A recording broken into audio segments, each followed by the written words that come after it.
उनने भक्ति करी सतपुरुष की, उनने ये माया देश रचा। माया देश को खाली देख के क्या करें?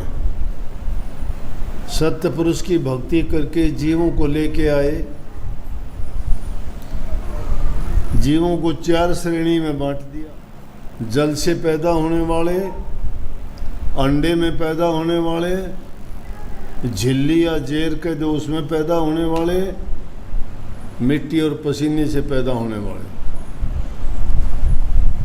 स्वेदज, उद्भिज, अंडज और जेरज, ये 4 खान में 84 लाख प्रकार के जीव बना दिए। कर्म करने से निकलने का रास्ता नहीं मिला। क्यों? रास्ता बताने वाला किसी योनि में नहीं, इंसान के रूप में। जब सतपुरुष ने देखा रूहें दुखी हैं, तो उन्होंने यहाँ संतों को भेजा, ऋषियों को भेजा। समय समय पर महापुरुषों को प्रकट करके संदेश देके कहा कि जीवों को दुनियादारी से निकाल के लेके आओ, दुखी हैं, रूहें तड़पती हैं। जब उन्होंने आके देखा, अवतार रूप धार के आए, 9 अवतार आए कल्याण करने के लिए। समय समय पर सतयुग में 4 अवतार धार के आए। चौथा युग लगने वाला था जब 3 जो अवतार आए वो पशु के रूप में आए, जानवर के रूप में, मछली, कछुआ और बड़ा सुअर। और चौथा अवतार जो आया वो नरसिंह रूप में आया, नर और सिंह, इंसान और शेर का मुंह, आदमी भी और जानवर भी। त्रेता युग में 3 आए, द्वापर में 2 आए और कलयुग में 10वां अवतार। लेकिन वह अवतारी पुरुष थे, वो राक्षसों को दंड देने के लिए आए थे और जीवों को उन दुखों और कष्टों से बचाने के लिए आए। लेकिन संत जब आए, उन्होंने किसी का संहार नहीं किया। वो तो दुष्टों को भी, पापियों को भी, चोरों को भी, ठगों को भी, लुटेरों को भी, घटिया से घटिया लोगों को भी उनके खोटे कर्म छुटवा के, नाम भक्ति करवा के संसार से पार लगाने के लिए आए। जो संतों की शिक्षा को मान के उनके वचन के अनुसार चले, उन जीवों का कल्याण होगा। अब कल्याण का एक रास्ता नहीं। संतों ने किसी का दान के द्वारा, किसी को पुण्य के द्वारा, किसी को सेवा के द्वारा, किसी को भक्ति के द्वारा, किसी को त्याग के द्वारा, अनेक रास्तों से उन्होंने जैसा जीव देखा कि इसका कल्याण ये नाम कमाई नहीं कर सकता, उससे दान करवा दिया।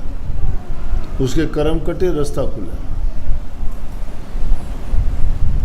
खोटे कर्म छुटवा दिए। जिनके ज़्यादा थे कर्म, उनको नाम भक्ति करवा के इस संसार से पार किया। तो काम बहुत कठिन, आसान नहीं है, क्योंकि माया अपना जाल फैला रखा है, वो जीव को बहकाती है। काल अपना दाव चलता है, टाइम के अनुसार मन शैतानी करने के लिए छोड़ दिया चौकीदार। जो कोई थोड़ा बहुत अच्छे रास्ते पे चलता, उसका मन उसके पीछे पड़ जाता है। कहता है ना ना, मन कहता है वो करो। मन का क्या हाल? मन में एक क्षण में घृणा हो जाए, एक क्षण में प्रेम करेगा, एक क्षण में चोर बन जाए, एक क्षण में धर्मवेता बन जाएगा, एक में दानी बनेगा, एक कंजूस बन जाएगा। मिनट मिनट में बदलता रहता है, ये ठहरता नहीं है। संतों की शरण में जब ये जीव चला जाता है तो संत इसको मन को काबू करने के लिए पहले कहते हैं, क्योंकि मन ही वो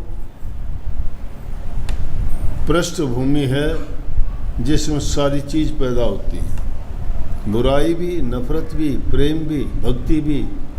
इसलिए बुराइयों को मिट के जो भक्ति का बीज अपने मन में बो लेता है, उस जीव का निश्चित रूप से जीवन संवर जाता है। पहली चीज़, यहाँ हर चीज़ को प्रेम की महिमा है। प्रेम क्यों चाहते हैं? सुख, प्रेम में सुख है। प्रेम का किस लिए इतना जोर दे के कही गई? क्योंकि जब मालिक के चरणों में ये रूह रहती थी, वहाँ प्रेम ही प्रेम है।